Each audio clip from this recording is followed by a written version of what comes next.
दर्शकों का एक बार फिर से हमारे चैनल प्रयास पर स्वागत है।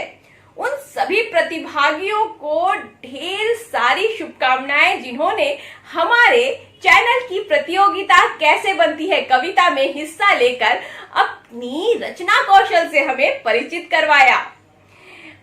मगर उन विजेताओं का नाम घोषित करने से पहले आज के एपिसोड के विषय में थोड़ी सी चर्चा कर ली जाए। आज हम आप सबके लिए लेकर आए हैं हिंदी भाषा की एक महत्वपूर्ण कड़ी, हिंदी भाषा की आधारशिला, हिंदी भाषा की शुरुआत, अक्षर और ध्वनि। तो दर्शकों वीडियो के अंत तक बने रहिएगा क्योंकि अंत में हम उन सभी विजेताओं के नाम घोषित करने वाले हैं जिन्होंने कैसे बनती है कविता प्रतियोगिता में हिस्सा लेकर प्रथम, द्वितीय एवं तृतीय स्थान ग्रहण किया है। और उन प्रतिभागियों को भी निराश होने की कोई आवश्यकता नहीं जिन्होंने हिस्सा तो लिया मगर किसी कारणवश वे प्रथम, द्वितीय या तृतीय स्थान प्राप्त नहीं कर पाए। उन सभी प्रतिभागियों के लिए भी हम ई सर्टिफिकेट अवश्य उपलब्ध करवाएंगे। तो चलिए समय को ना गवाते हुए आज के एपिसोड की तरफ हम आगे बढ़ते हैं। दर्शकों, आज की हमारी चर्चा का विषय है हिंदी भाषा की आधारशिला।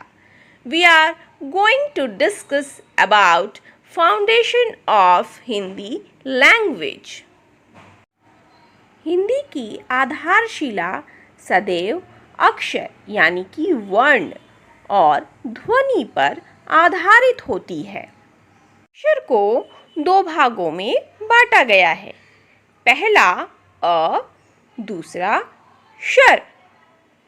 अ अर्थात नहीं, शर अर्थात शरण, अर्थात जिसको खंडित नहीं किया जा सकता या फिर जिसके टुकड़े नहीं किए जा सकते, और यह भी कि जिसको नष्ट नहीं किया जा सके।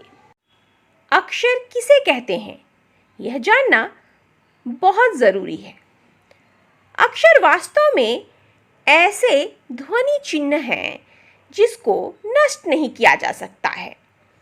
भाषा का ज्ञान सबसे पहले अक्षर से ही होता है। अ, आ, इ, क, ख, ग ये सभी अक्षर हैं। चलिए ध्वनि को भी समझ लेते हैं। वस्तुतः हम अपनी वागेंद्रियों यानी कि वोकल ऑर्गन्स द्वारा जो कुछ भी बोलते हैं वह ध्वनि है। ध्वनि भाषा की आधारशिला है। ध्वनि के बिना भाषा की कल्पना ही नहीं की जा सकती। किसी चीज़ को प्रस्तुत करने अथवा अभिव्यक्त करने के लिए सर्वप्रथम ध्वनि यानी कि आवाज़ की आवश्यकता पड़ती है। प्रायः अक्षर को ही वर्ण कहा जाता है।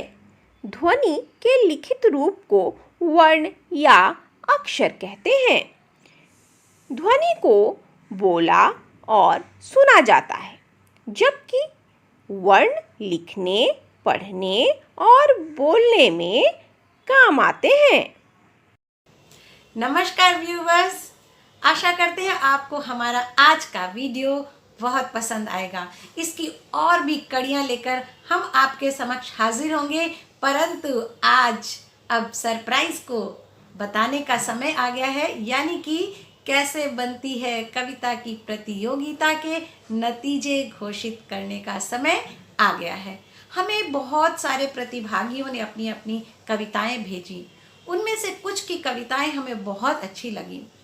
3 पुरस्कारों के अलावा हमें 3 और जो कवि हैं उनकी रचनाएं बहुत अच्छी लगी।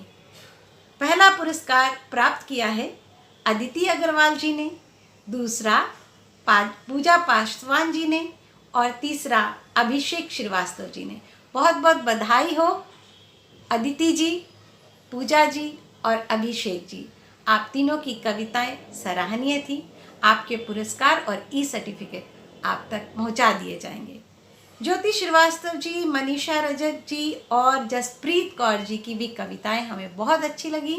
अपनी रचनाएं इसी प्रकार लिखते रहिए। आप में रचना धर्मिता मौजूद है और हम तक भी भेजते रहिए, क्योंकि आपका कवि जिंदा रहना चाहिए, आपका भी प्रयास जारी रहना चाहिए।